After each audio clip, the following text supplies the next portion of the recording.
Hello दोस्तों, कैसे हैं आप। Welcome to my YouTube channel Swadhyay tutorials. This is Prabhat Tiwari. आज हम बात करेंगे साइबर सिक्योरिटी क्लास में सिक्योरिटी इश्यूज़ के बारे में। सिक्योरिटी इश्यूज़ के बारे में जब भी हम बात करते हैं तो हमें ये जानने की ज़रूरत है कि कंपोनेंट्स क्या होते हैं इंफॉर्मेशन सिस्टम के। तो कंपोनेंट्स आपको सीधे सीधे पहले ही क्लास में मैंने बताया था कि सॉफ्टवेयर होता है, हार्डवेयर होता है और नेटवर्क होता है, ठीक है, या डेटा भी आप उसमें इंक्लूड कर सकते हैं। तो हम ज़रा बात करते हैं कंप्यूटर सॉफ्टवेयर की। सॉफ्टवेयर के थ्रू ही आजकल बहुत तरह के फ्रॉड क्रिएट किए जा रहे हैं। जैसे कि मैं आपको बहुत छोटा सा एग्जांपल देता हूं कि आप मूवीज़ डाउनलोड करते हो ना, खरीदते तो नहीं हो, आप परचेज़ तो नहीं करते, आप किसी से कहते नहीं हो कि मैं परचेज़ कर लूँगा। आप क्या करते हो, डिफरेंट वेबसाइट्स पर जाते हो, लॉगिन करते हो और वहाँ जा कर के मूवीज़ डाउनलोड करते हो। तो आप मूवीज़ डाउनलोड कर रहे हो, इसका मतलब आप एक पायरेसी कर रहे हो। पायरेसी कर रहे हो तो आपको क्या लगता है कि वो जो प्रोवाइड कर रहा है आपको इस तरह की मूवीज़, उसको क्या बेनिफिट होता होगा, मतलब क्या फ़ायदा है उसे ये सब करने से। तो फ़ायदा तो मैं नहीं बताऊंगा, लेकिन मैं आपको थोड़ा सा हिंट देता हूँ कि क्या कर सकता है वो ये कर सकता है कि आपके सिस्टम में जिस मूवी को आपने डाउनलोड किया उसी के साथ कोई वायरस डाल दे, अटैच कर देगा। अटैच करने से क्या होगा, आपके सिस्टम स्लो हो जाएगा, या कोई और प्रॉब्लम आ जाएगी, करप्ट हो जाएगी आपकी फाइल्स। आप क्या करोगे, सिस्टम को हो सकता है कि आप फॉर्मेट कर दो, या हो सकता है कि सोचो कि चलो एक एंटीवायरस ख़रीद लेते हैं, एक एंटीवायरस परचेज़ कर लेते हैं। एंटीवायरस पर परचेज़ करेंगे तो परचेज़ करने की कुछ कॉस्टिंग आएगी तो पैसे आप खर्च होंगे। तो आपने मूवी ना खरीद के कहाँ पैसे खर्च किए, एंटीवायरस में। अब हो सकता है कि एंटीवायरस वाले ने ही वो वायरस क्रिएट करके उस मूवी जिस वेबसाइट को दिया हो कि तुम यहाँ वायरस डालो, वायरस जैसे डलेगा यूज़र यूज़ करेगा, मैं उसके सिस्टम को स्लो करा दूँगा उस वायरस के थ्रू, फिर वो एंटीवायरस खरीदेगा तो हम लोग उसमें से थोड़ा थोड़ा शेयर ले लेंगे। एक छोटा सा एग्जांपल बताया मैंने आपको, बहुत सारी चीज़ें हैं। आगे हम उसके बारे में आप खुद से एलेबोरेट करो, मैं उसके बारे में बात नहीं करूँगा। हम अपने अगले कंप्यूटर हार्डवेयर पर आते हैं। सॉफ्टवेयर के बारे में मैंने आपको बता दिया, हार्डवेयर के बारे में आते हैं। तो हार्डवेयर बहुत सिंपल सी चीज़ है, इसमें कुछ भी बताना नहीं है। आप अगर किसी के सिस्टम को उठा के पटक दो, सिस्टम टूट गया ना, हार्डवेयर ख़राब हो गया ना, तो क्या है, सिक्योरिटी इशू तो है। मान लीजिए ये मैं आप कुछ गलत काम कर रहे हो, उसकी रिकॉर्डिंग कर रहा हूँ, रिकॉर्डिंग करते हुए आपने मुझे देख लिया, आपने मेरे मोबाइल को उठा के पटक दिया, क्या हुआ, कंप्यूटर हार्डवेयर लॉस हुआ।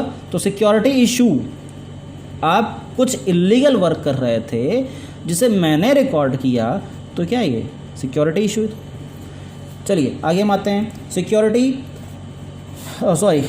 आगे हम आते हैं सिक्योरिटी इन नेटवर्क। अब नेटवर्क मैं इसके बारे में पहले ही डिस्कस कर चुका हूँ कि जो लैन सर्विस प्रोवाइड होती है हमें, जो मैन वैन या वाईफाई या इंटरनेट सर्विस प्रोवाइड होती है, इंटरनेट सर्विस प्रोवाइडर ही हमें आईपी एड्रेस प्रोवाइड करता है। किसी भी सिस्टम की, किसी भी कंप्यूटर की, किसी भी मोबाइल की एक इंटरनेट सर्विस आईपी एड्रेस होता है। वही आईपी एड्रेस हमारी चीज़ों को, हमारे सर्चेस को सिक्योर करता है, ठीक है। उसके बाद हमारा अगला टॉपिक है data storage and downloadable devices. आप जानते हो कि हम डेटा को स्टोर कहाँ करते हैं, हम मेमोरी कार्ड में करते हैं, हार्ड डिस्क में करते हैं, इंटरनल डिस्क में करते हैं, फ्लॉपी डिस्क में करते हैं, डिस्क कार्ट्रिज होती हैं, अलग अलग तरह की फ्लॉपी डिस्क होती हैं, अलग अलग तरह की चीज़ें होती हैं, मैग्नेटिक टेप होता है। ये हमारे सब डाउनलोडेबल डिवाइसेस या डेटा स्टोरेज हैं। अब ये जो भी चीज़ें हैं, इनका भी सेफ़ एंड सिक्योर रहना बहुत ही ज़रूरी होता है। तो हम अगर बात करें कि मैग्नेटिक स्टोरेज डिवाइस में अगर हम बात करें तो मैग्नेटिक स्टोरेज डिवाइस में क्या क्या चीज़ें आती हैं, जैसे हार्ड ड्राइव्स होती हैं, टेप ड्राइव्स होते हैं, ठीक है, इन्हें हम मैग्नेटिक स्टोरेज डिवाइस कहते हैं। डिस्केट ड्राइव्स होती हैं, ठीक है, जो कि हमारे पीसीज़ में लगे रहते हैं, ठीक है। तो और उसके बाद हमारा नेक्स्ट होता है ऑप्टिकल स्टोरेज डिवाइस, जैसे कि हमारा डीवीडी होता है, सीडी होता है, ये हमारा ऑप्टिकल स्टोरेज डिवाइस है, ठीक है। तो ये भी, इनका भी सिक्योर होना बहुत ज़रूरी है ना।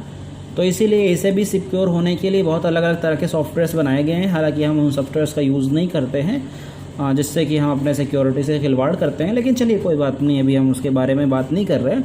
लेकिन एक छोटा सा बेसिक सा आपको आइडिया दूंगा कि आप अगर कोई भी डाउनलोडेबल डिवाइस है वो एक्सटर्नल है तो उसे आप कभी भी किसी को भी शेयर ना करें, क्योंकि अगर आप किसी भी डाउनलोडेबल डिवाइस को शेयर करते हैं तो उसमें हिडन वायरस डाल करके जब भी फर्दर उसमें कोई भी कंटेंट डाला जाएगा तो उसे चुराया जा सकता है। तो इसलिए ये बहुत इम्पॉर्टेंट है कि आप कोई भी एक्सटर्नल स्टोरेज डिवाइस किसी से शेयर ना करें। हालांकि हम शेयर कर लेते हैं मूवीज़ के लेने देने के लिए। अब उसके बाद हमारा आता है CCTV and intrusion detection system. Intrusion detection system का मतलब बेसिकली ये होता है कि ऐसा सिस्टम जो इंट्रूजन को डिटेक्ट करे और किल कर दे, जैसा कि एंटीवायरस हमारा करता है। इंट्रूजन डिटेक्शन सिस्टम का मतलब ये हुआ कि एक ऐसा एनवायरनमेंट प्रोवाइड करना यूज़र को, ठीक है, जो अनऑथराइज्ड एंट्रीज़ को मॉनिटर करे और यूज़र को अलर्ट कर दे, जैसा कि हमारा फायरवॉल करता है, ठीक है। फिर हमारा CCTV है। CCTV बेसिकली क्या करता है आप जानते हो, क्लोज सर्किट कैमरा जिसे हम कहते हैं, क्लोज सर्किट TV भी कह सकते हो हम इसे। एक ऐसी डिवाइस हो जो कैमरे के साथ, ट्रांसमीटर के साथ रिसीवर और रिकॉर्डिंग का काम करती है मॉनिटर पर, जिससे कि हम किसी भी इल्लीगल एक्टिविटी को देख सकते हैं, ठीक है। उसके बाद आता है हमारा access control. Access control basically कुछ भी नहीं है, हमने इसके बारे में बहुत पहले ही बात करी हुई है, लेकिन अब दोबारा से हम बात कर लेते हैं कि जो भी चीज़ें एक्सेस है, एक्सेसिबिलिटी है। एक्सेसिबिलिटी का मतलब ये हुआ कि जैसे मान लीजिए मैं अपने ऑफिस में आ रहा हूँ तो कोई ना कोई मेरी अटेंडेंस ली जा रही है, अटेंडेंस लेने के लिए कुछ ना कुछ ऑथराइजेशन दिया जा रहा है, कोई पिन लिया जा रहा है, कोई बायोमेट्रिक लिया जा रहा है ना, कोई सिग्नेचर लिया जा रहा है, इसे हम एक्सेस कंट्रोल कहते हैं, ठीक है। तो इस एक्सेस कंट्रोल के थ्रू ही हम आइडेंटिफिकेशन ऑथेंटिकेशन को यूज़ करते हैं। यही एक्सेस कंट्रोल हमें आइडेंटिफाई करता है और हमें ऑथेंटिकेट करता है हमारे सिस्टम में एंटर करने के लिए, हमारे ऑफिस में, हमारे कॉलेज में एंटर करने के लिए। अगर इस तरह की चीज़ें आइडेंटिफिकेशन या ऑथेंटिकेशन सिस्टम ना हो तो हम उस तरह के एक्सेस कंट्रोल नहीं कर सकते हैं। दूसरा एक चीज़ और बताता हूँ कि आप किसी भी चेक से पैसे निकालने जाते हैं, चेक पर साइन करते हैं, तो वो भी एक एक्सेस कंट्रोल है। आप उस सिग्नेचर से ये वेरीफाई करते हैं, ऑथेंटिकेट करते हैं कि आप ही आप हैं, ठीक है, जिसकी वजह से आपको पैसा दिया जाता है, ठीक है। तो इस तरह से बहुत अलग अलग तरह के, आप तो रेटिना स्कैनिंग भी आ गई है, हम मोबाइल में भी अपने पिन वगैरह लगाते हैं, बायोमेट्रिक यूज़ करते हैं, ठीक है, फेस स्कैनर यूज़ करते हैं। तो ये सारी चीज़ें ऑथराइजेशन एंड आइडेंटिफिकेशन प्रोवाइड कर रही हैं, जिसकी हेल्प से हम किसी भी चीज़ को एक्सेस कर पा रहे हैं। चलिए हम आगे फिर अलग चीज़ों के बारे में बात करेंगे, तब तक के लिए थैंक यू सो मच।